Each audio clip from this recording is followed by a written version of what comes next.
Black news anchor, okay? She gets an email from a medical doctor who says that she looks like a whore. He provided all of his information and says he's proud of his statement. We're gonna make sure you know exactly who he is. Local Michigan anchor Whitney Burney, let's put up her picture. Put up a picture of Whitney, okay? She's a local news anchor out of Michigan. She's making the news herself after a doctor emailed her a note telling her she looked like a whore.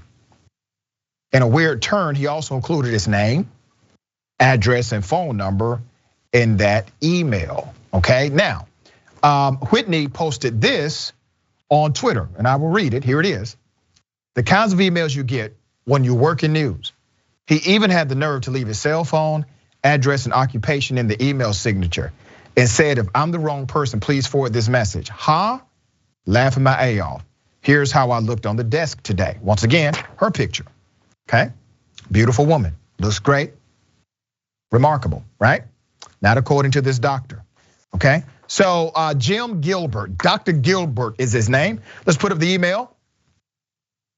His email says, and I quote, if you are the anchor right now on Wood TV8, this is for you. If not, and I can't tell for sure, please disregard and forward to whomever is the anchor. Your makeup makes you look like a whore. Do yourself a favor and clean it up. James D. Gilbert, MD.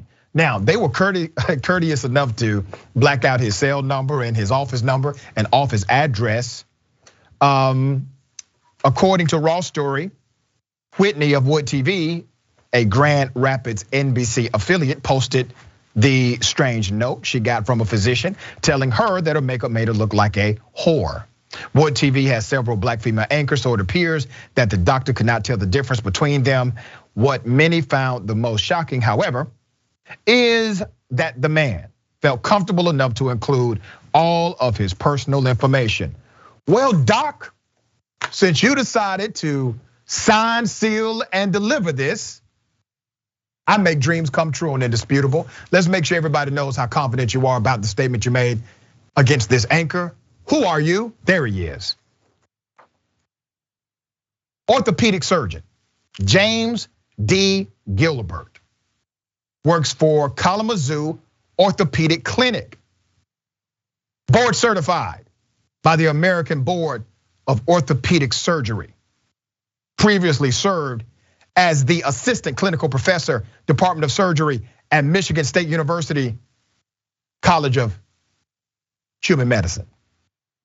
He is a fellow of the American Academy of Orthopedic Surgeons and a diplomat of the American Board of Orthopedic Surgery. Yeah. Obviously, his Google profile has gone down significantly since he decided to sign, seal, and deliver this to the local anchor. Here's the reality. Here's the reality.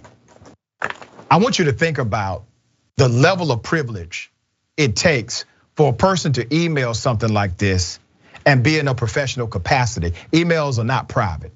When you send that email out, it is what it is. That person can share that email with whoever they choose to. She decided to share this email. There was another story, I want you to look it up when you get a moment. CBS 46 News in Atlanta, Sharon Reed was the anchor. They had a segment that allowed the community or the viewers to interact with the anchor. Well, during this segment, a particular segment, one of the viewers decided to call the anchor during that segment the N-word. While the producers tried to hide it, in real time, that anchor, Sharon Reed, a black woman, said, stop, bring it here. Put that comment on screen. And you could tell they didn't want to. Producers had a pause. She said, put it on the screen.